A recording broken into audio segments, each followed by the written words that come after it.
गुरुजी, मेरे दो प्रश्न हैं जिसका जवाब मैंने बहुत लोगों से पूछा, पर किन्हीं का उत्तर मुझे संतुष्ट ना कर सका। आज मैं आपसे वो दो प्रश्न पूछना चाहती हूँ, अगर आपकी आज्ञा हो तो। बिल्कुल पूछिए। गुरुजी, जैसा कि आप हमें समझाते हैं, बहुत लोग हमें समझाते हैं कि आज हम जो कुछ भी करते हैं वो अपने कर्मों का फल है। जो हम पुराने जन्म में, पिछले जन्म में जो कुछ भी किए हैं उसका आज हमें फल मिल रहा है। तो महाराज जी, हमें कैसे पता चलेगा कि अभी जो हम कर रहे हैं वो पिछले जन्म का कर्म का फल है या इस जन्म का कर्म है? क्यों पता करना है? कुछ चीजें भगवान को पता रहने दो, तुमको पता लग जाएगा, तुम ही ना भगवान हो जाओ। दोस्तों, लड़की ने महाराज जी से पूछे ऐसे ऐसे सवाल कि महाराज जी भी तंग रह गए। महाराज जी भी सोचने लगे कि क्या जवाब दो इस लड़की को। दोस्तों, आखिर में महाराज जी ने क्या जवाब दिया, जानने के लिए वीडियो को पूरा देखें। आई वीडियो शुरू करते हैं। गुरुजी जी गुरुजी, मैं झारखंड से श्रीधाम वृंदावन आई हूँ आपसे मिलने के लिए, भगवान से मिलने के लिए। मेरे साथ मेरी बहन भी है। राधे राधे गुरुजी। राधे राधे। गुरुजी, मेरे दो प्रश्न हैं जिसका जवाब मैंने बहुत लोगों से पूछा, पर किन्हीं का उत्तर मुझे संतुष्ट ना कर सका। आज मैं आपसे वो दो प्रश्न पूछना चाहती हूँ, अगर आपकी आज्ञा हो तो। बिल्कुल पूछिए। गुरुजी, जैसा कि आप हमें समझाते हैं, बहुत लोग हमें समझाते हैं कि आज हम जो कुछ भी करते हैं वो अपने कर्मों का फल है। जो हम पुराने जन्म में, पिछले जन्म में जो कुछ भी किए हैं उसका आज हमें फल मिल रहा है। तो गुरुजी, मैं ये कहना चाहूंगी, आज मैं श्रीधाम वृंदावन आई हूँ तो भगवान की ये लीला है, ये मेरे पिछले जन्म के कर्म हो सकते हैं। आज जो कुछ भी मैं कर रही हूँ वो मेरे पिछले जन्म के कर्म हो सकते हैं, लेकिन अगर ये धरती को कर्म भूमि कहा गया है तो मैं अभी प्रेजेंट में, इस वर्तमान समय में कर्म कहाँ कर रही हूँ गुरुजी? मैं तो पिछले कर्म के जो फल है उसी को भोगने में अपना समय बिताते जा रही हूँ और व्यतीत हो गया समय, फिर मैं कर्म कब कर रही हूँ? कृपा करके मार्गदर्शन करें। कर्म कितने प्रकार के होते हैं जानती हो आप? नहीं गुरुजी। कर्म 3 प्रकार के होते हैं, संचित, क्रियमाण और प्रारब्ध। कर्म कितने प्रकार के होते हैं? 3 प्रकार के। क्रियमाण कर्म वो है जो आप कर रहे हैं। जैसे आप हमसे प्रश्न पूछ रहे हैं, ये भी आप कर्म कर रहे हैं। हम आपको उत्तर दे रहे हैं, ये भी हम अपना कर्म कर रहे हैं। ये क्रिया चल रही है, क्रियमाण। जैसे किसान खेत में बीज बो रहा है तो वो बो रहा है, मतलब वो क्रिया कर रहा है, वो क्रियमाण कर्म है। प्रेजेंट को क्रियमाण कहते हैं, ठीक है। अब जब बोया तो फसल तैयार हो गई, तो जब फसल काटेगा तो वो संचित हो जाएगा। काट के बोरा में भर के घर ले आया, 100 कुंटल फसल घर आ गई। वो क्या था? क्रियमाण का फल था, संचित, इकट्ठा हो गया। हाँ या ना? हाँ। फिर वो उसी गेहूं को चक्की में पिसवा के और उसी की बढ़िया रोटी में घी लगा के मस्त खा रहा है, वही है उसका प्रारब्ध।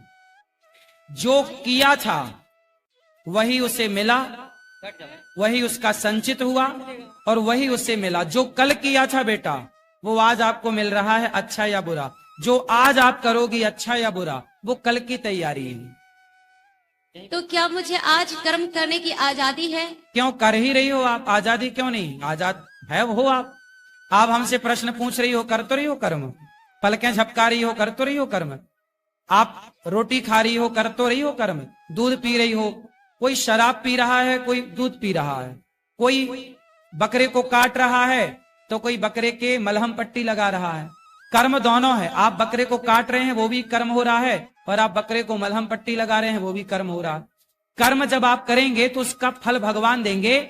मलहम पट्टी लगाने का फल भी भगवान देंगे और बकरे की गर्दन में तलवार चलाने का फल भी भगवान देंगे। तलवार चलाने का फल अलग होगा, मलहम पट्टी लगाने का फल अलग होगा। तो महाराज जी, हमें कैसे पता चलेगा कि अभी जो हम कर रहे हैं वो पिछले जन्म का कर्म का फल है या इस जन्म का कर्म है? क्यों पता करना है? कुछ चीजें भगवान को पता रहने दो, तुमको पता लग जाएगा, तुम ही ना भगवान हो जाओगी। कुछ चाबियां ईश्वर के हाथ में है बेटा। हम ईश्वर की कठपुतली हैं। सब ईश्वर अपनी चाबी हमें नहीं दे सकते, है ना। इसलिए ईश्वर के हाथ में, भगवान के हाथ में है क्या? तुम्हारे हाथ में क्या है? तुम्हारे हाथ में है तू कर्म कर, कर्मण्येवाधिकारस्ते, तू कर्म कर। फल भगवान के हाथ में, तू कर्म कर, भगवान देंगे। तो आप कर्म को बेहतर करिए, मस्ती से करिए, और फल की चिंता ना पालिए, ईश्वर है आपके साथ। धन्यवाद गुरुजी। अब मेरा दूसरा संतुष्ट हुई इस प्रश्न के उत्तर से? हाँ, संतुष्ट तो हो गई। ठीक है, दूसरा पूछो। दूसरा प्रश्न है कि महाराज जी, जो भगवान विष्णु हैं, श्रीमन नारायण, उनके पार्षद 3 रूपों में 3 युगों में धरती पर आए। पहला वो सतयुग में आए हिरण्याक्ष और हिरण्यकश्यप के रूप में। दूसरा वो त्रेता में आए रावण और कुंभकर्ण के रूप में। उसके बाद वो द्वापर में आए कंस और शिशुपाल के रूप में। शिशुपाल और दंत वक्र के रूप में, कंस नहीं था वो, क्षमा करें, शिशुपाल और दंत वक्त के रूप में। तो प्रश्न ये है महाराज जी, ये तीनों धरती लोक पर आए, इन्हें कर्म करने की आजादी थी, पर ये तीनों 3 रूपों में 3 युगों में बुरे कर्मों को क्यों इन्होंने अपना चुनाव बनाया? क्यों इन्होंने बुरे कर्म ही किए? अच्छे कर्म भी कर सकते थे। रावण शायद अगर बुरा काम नहीं करता तो बाकी भी उसका साथ न देते, जैसे उनके अपने बेटे पुत्र मेघनाद, अपने भाई कुंभकर्ण। ये विभीषण तो अच्छे कर्म कर रहे थे, इसलिए तो भगवान श्री राम के पास चले गए। तो फिर ये बुरे कर्म क्यों कर रहे थे? अपितु ये तो भगवान के पार्षद ही थे ना। श्राप लगा था, श्राप लगा था सनकादियों का कि आप राक्षस बनोगे, और राक्षस जब बनोगे तो राक्षस का आचरण अपनाएंगे। और उन्होंने जो कार्य किया वो राक्षस के आचरण का था, क्योंकि श्राप लग चुका था, 3 जन्म तक राक्षस बनोगे, सनकादियों का। अच्छा, मतलब उन्हें श्राप ही मिला था? श्राप था। धन्यवाद महाराज जी। महाराज जी, अंत में मैं भक्तों के समक्ष अपनी चंद पंक्तियां रखना चाहती हूँ। यह मैंने नहीं लिखी है, लेकिन कहीं से मैंने इसे पढ़ा और मैं बहुत प्रोत्साहित होती हूँ इनको पढ़ के। और मेरे प्रोत्साहन का कारण है इन पंक्तियों को मैं प्रस्तुत तभी करूंगी जब आपकी आज्ञा होगी। करिए करिए।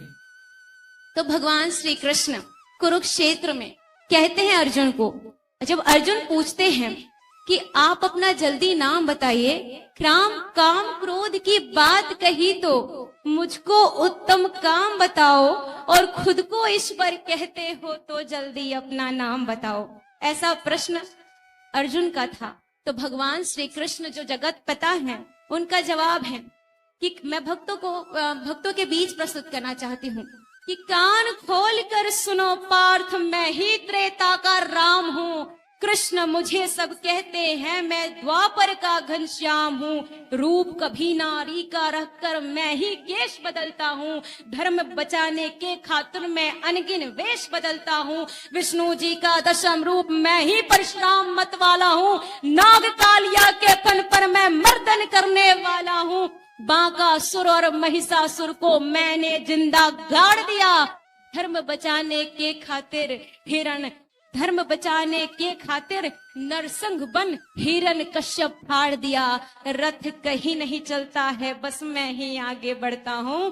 धनुष हाथ में तेरे हैं अर्जुन, धनुष हाथ में तेरे हैं, पर रणभूमि में मैं लड़ता हूँ, रणभूमि में मैं लड़ता हूँ। सुंदर। धन्यवाद गुरुजी। बढ़िया।